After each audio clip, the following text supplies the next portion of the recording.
Greetings, Zonner here, coming to you live, recording from the floor of Salt Lake Comic-Con FanX. We just happened to bump into a great author, EA Channon.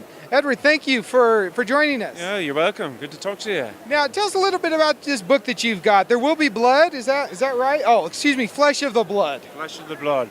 It's about a group of adventurers who are asked to go find a princess that's been missing. And when they go out into the world after fighting the gladiatorial-style games, they find out that the world is a lot more mysterious and dangerous, and they meet certain creatures that are more dangerous than they thought they were. And as they go through the series, the reader finds out that the world has technology and science that they have never encountered before. So it makes it for a nice twist and turn to the storyline. So the whole series, actually, I wrote it out at once because I was just having so much fun writing. My wife hadn't seen me for 4.5 years, so she decided to, knock on the door. Can you come out? I need you to wash the dishes. Came out wearing a, long beard like Rip Van Winkle. But I was having so much fun writing it that because of that, the reader doesn't have to wait 20 years in between each book. They only have about a 8 to 10 month wait period.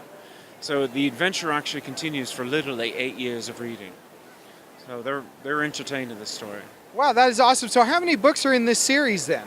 There is about 10 books. I can't really say how many because it makes that really massive twist at the end of this particular series. And it makes it for literally 20 years of reading. Oh, that is awesome. Now, you mentioned that this is your first novel. What other stuff? Have you been primarily short stories or? Short stories was my first one. It was my first stories, actually, where it was about my 40 plus years of playing the bagpipes.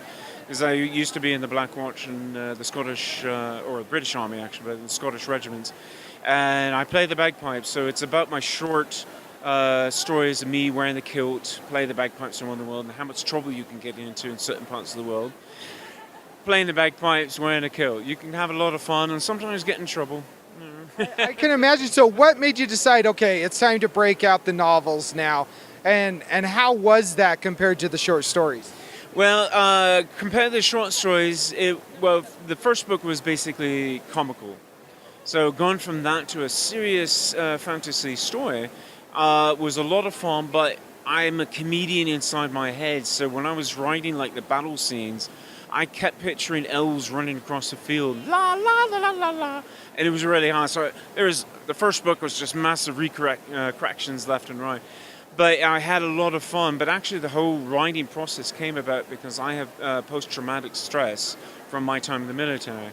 So my doctors were just saying, do something that you love and see if that hopefully helps. And actually, writing just helps. It just made me just totally calm. So that's another reason why I literally wrote the whole story out, because it was just helping me just be calm.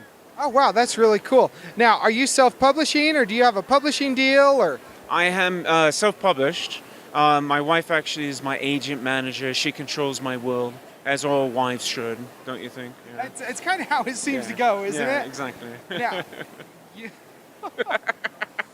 I'm just going to stop there. We won't go anywhere. Yeah, I've been married almost 20 years. Oh, yeah. I know when to shut my mouth. Yes, exactly. Now, I assume it was your wife or whoever it was that I met as I was walking the aisles here.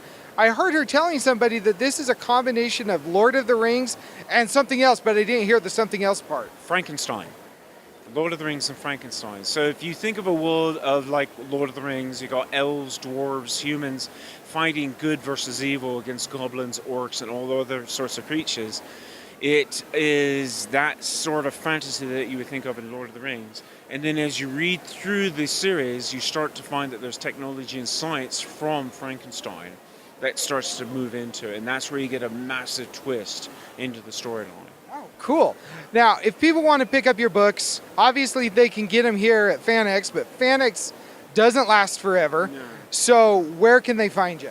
Well, we're on Amazon. If they just type on EA Channon on Amazon, they can find it there. Or they can go onto eachannon.com where they can find the megastore. And there's actually a 10-minute film on the website that they can actually see a live action film of what the story is about. Or they can go on to barnesandnoble.com and just find it there, or go to their local Barnes & Noble. Okay, great. Well, best of luck to you. I hope it's a huge success.